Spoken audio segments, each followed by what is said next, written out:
mugenda kututiisatiisa era Nameere bajja kuttanga gundi abeewammwe bonna abafa gavumenti yebeebase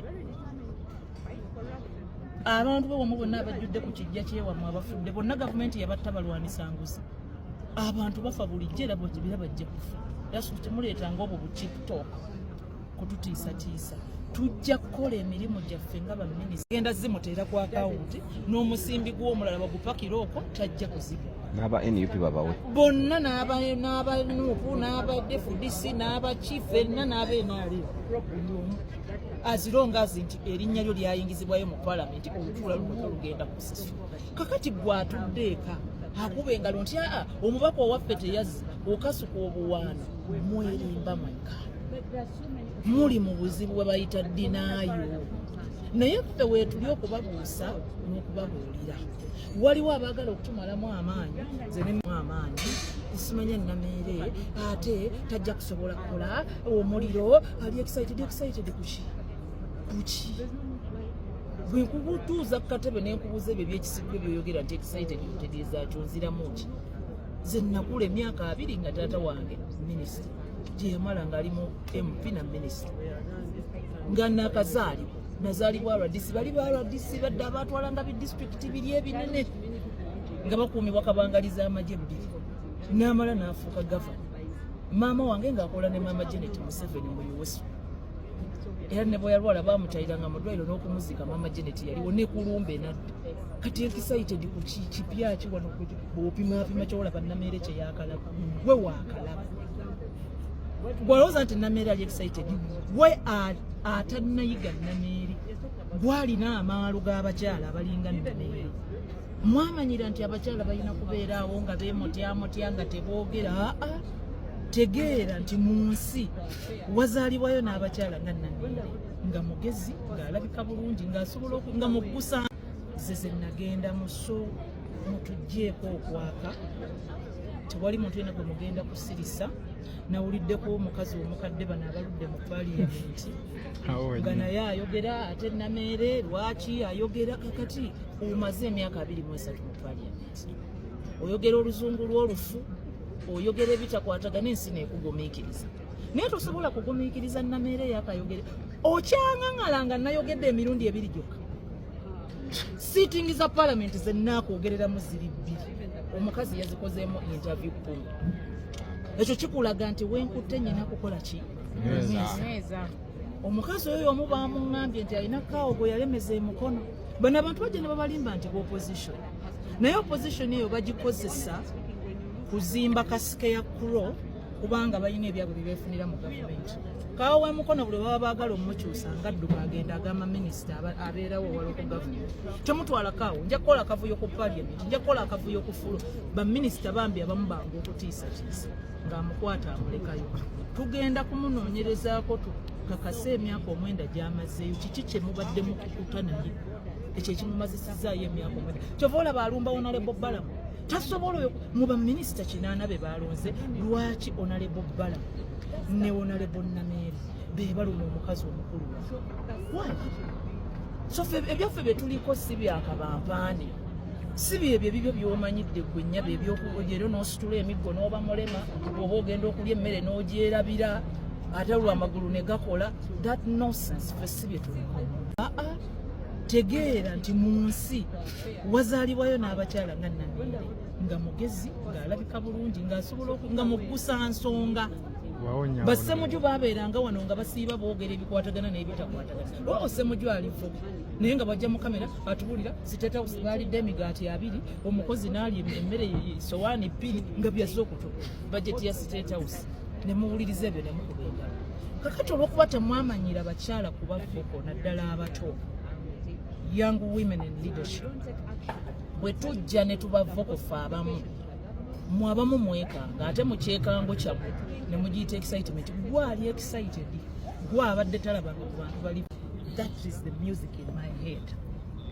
tuyambye tutya akulaze nti omukadde oli gwe bawa ssente za parish model ayali takwatanga ku ssente yennyini yeepangira n'atandika okulunda endiga n'aziguza Abasudaani era pulezidenti agamba nti abantu abanaku ekyokukola bakimanyi naye just gye balina ayamba nze basingo mother bajja gindi singo mother n'akuwa ID yange emitwalo 8 gyokka gye mumala okwejja mu bwavu nga teetaaga na kakati naye nga talina akola ki ayamba abantu bali mu ntubazi kubanga tebalina gye balira ebyo bye bitulumya omutwe bye byatuleeta mu byobufuzi era twajja kuyamba president si kwenoonyeza byaffe so we are not interested in the noise bano basimanyani nti ali excited gwalina obuzibu in fact gwalina amaalo ga Nameere obadde tulabangako muntu walinga Nameere obadde tulabangako mukyala alinga mukyala Nsubu nga mukyala mufumbo alina omwami we ow'ebirooto bye ava mu maka ge najja n'alambika eggwanga ekyo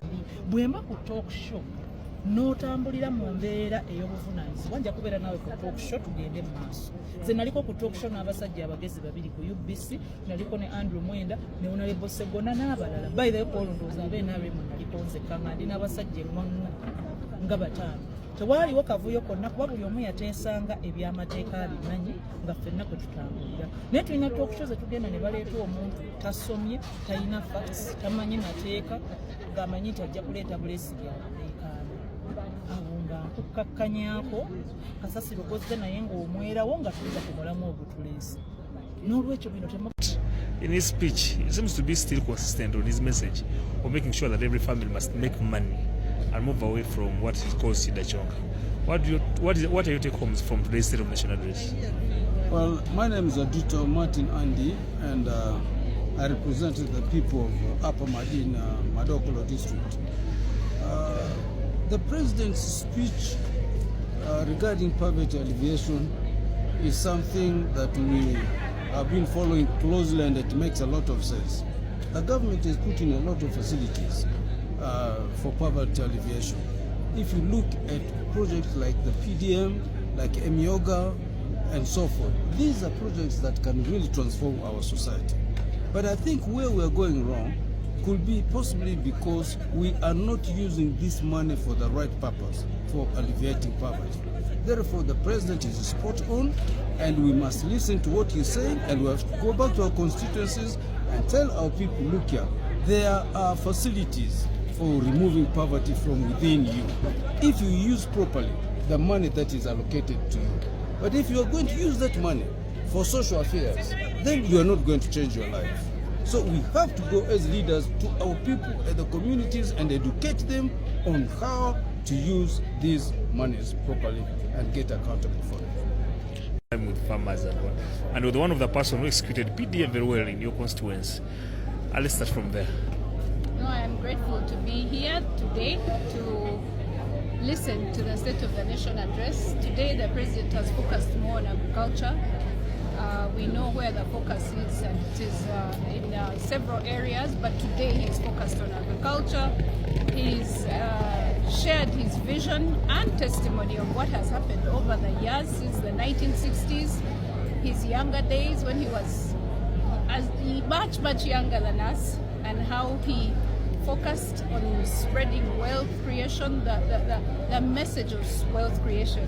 At the end of his message, he said what is destroying us as Africans is the lack of knowledge and not taking pride in who we are. I mean, I could talk about specifics from his address, but I think I want us as Ugandans and as representatives of the people, because he really emphasized on leadership and what it means. It's not for those who are looking for personal gain and ego. Let's go down. Let's explain what are the ways in which we can bring everybody into the money economy. We're now at 67%, but he wants everyone to be involved in a good or a service. So I want to thank His Excellency for his tireless effort in consistently reminding us of our role. But yes, agriculture is a huge component for our country to develop, and as representatives, he wants us to go and make sure PDM is reaching down to the people. He talked about irrigation to support farmers. The minister. He talked about the programs for water, for electricity. He even talked about all that has happened before First Oil. So and he actually focused, he wants us to understand, not to look at the negative side of things, because of course if you're in media, you never see what's going well. But I'm grateful for the State of the Nation today. A lot to be done, but a lot has been done. So we thank His Excellency, and as leaders, we are challenged to do better, and we will. So that's it. What are those catch moments that you got from there? Only one. This is my party. People of Amurad voted for the NRM. Amurad district was number 1 in Garamati, 98.7%, and became number 5 in Uganda. So today, being the State of Nation address by the President, my happiest day today was when he mentioned Amurad district to be one of the districts to benefit for Tamak from Nakapurpre, when he said Amurad Alakas border. That is my happiest. So I've been telling my people the road is going to be turned out. Now today, God has answered my prayer. By the President mentioning Amurad road. Did you push for it? So me, as the Member of Parliament now, my role is to push. Talk to my colleagues who are ministers to make sure the President proposal for that road to be tarmac. I need to lobby my brothers to tell them that is what will capture 2031. So we are seeing ahead. So my brothers who are now new ministers in transport and road, I will be there on their offices to make sure the road is tarmac.